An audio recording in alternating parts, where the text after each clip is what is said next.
Olá, eu sou Valdecir Fernandes de Oliveira, consultor técnico da GEPAM, e esse é o quadro Fique por Dentro.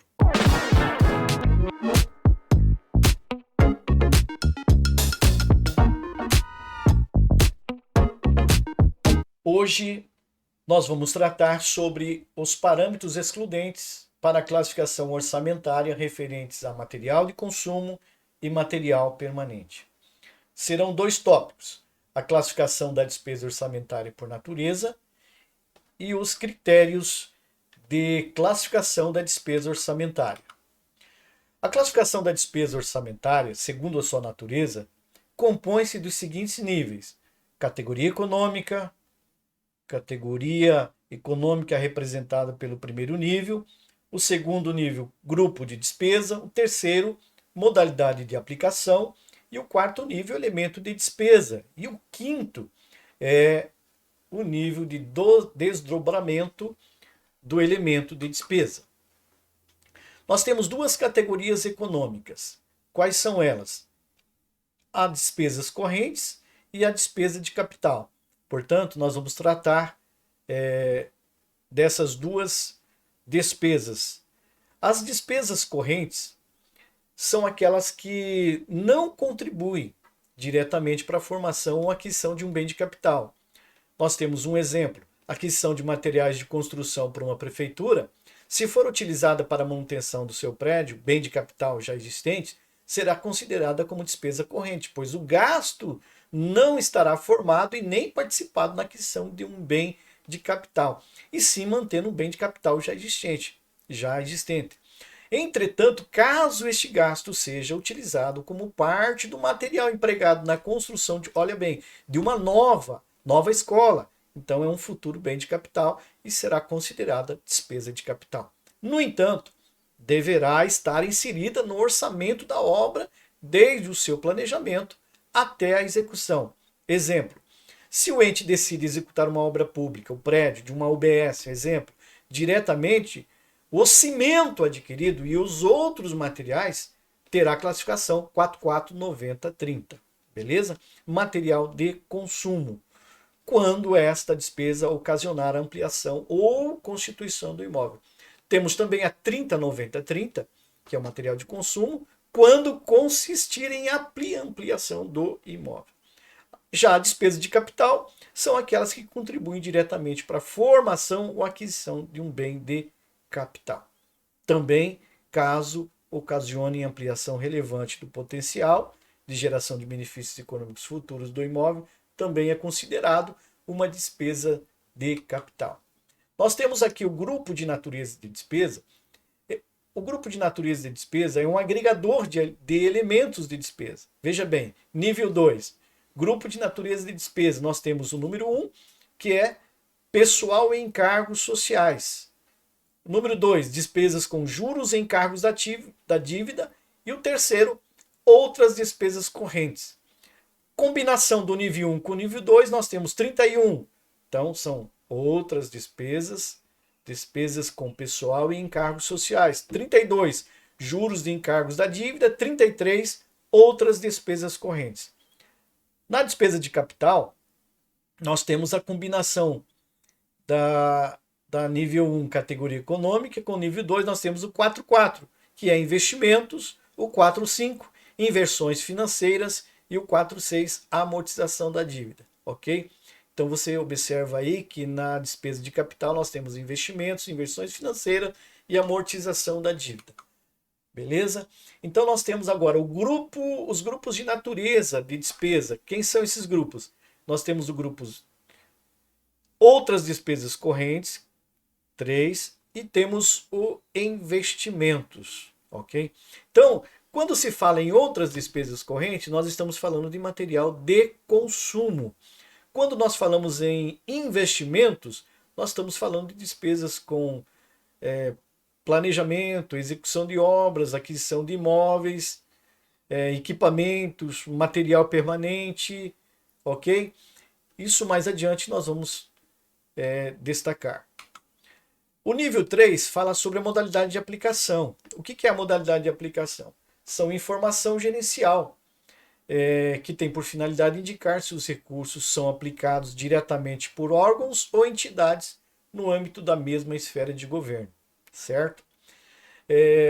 Nós vamos tratar especificamente da modalidade de número 90, que fala a respeito das aplicações diretas, ok? A aplicação direta pela unidade orçamentária, dos créditos a ela alocados ou oriundos de descentralização de outras entidades integrantes ou não dos orçamento fiscal ou da Seguridade Social no âmbito da mesma esfera de governo. Isso é a aplicação direta.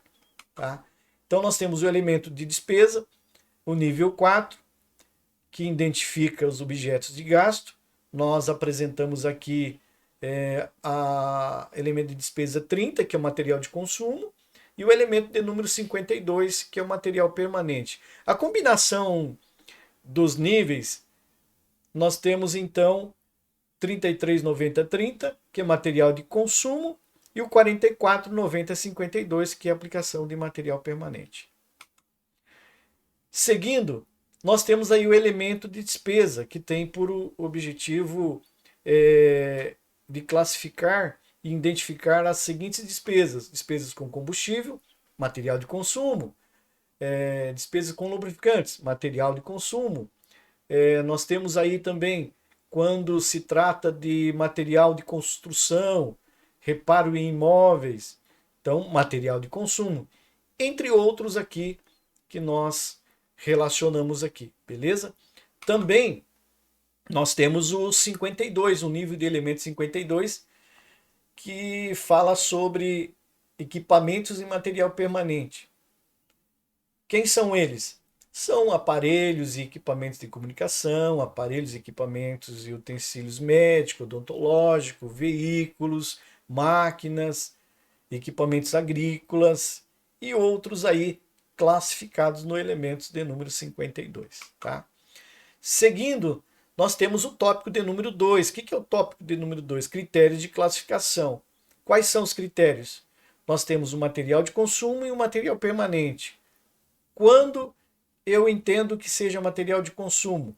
Veja bem, aí nós temos o amparo da Lei 4.320 de 64, que ela diz: o material de consumo, quando ele perde a sua identidade física ou tem a sua utilização limitada ao período de 2 anos, então é material de consumo. O material permanente, ele é sua durabilidade superior a 2 anos e não perde a sua identidade física. Então, material permanente, durabilidade superior a 2 anos, não perde a sua identidade. Material de consumo perde a sua identidade física, limitada ao período de 2 anos.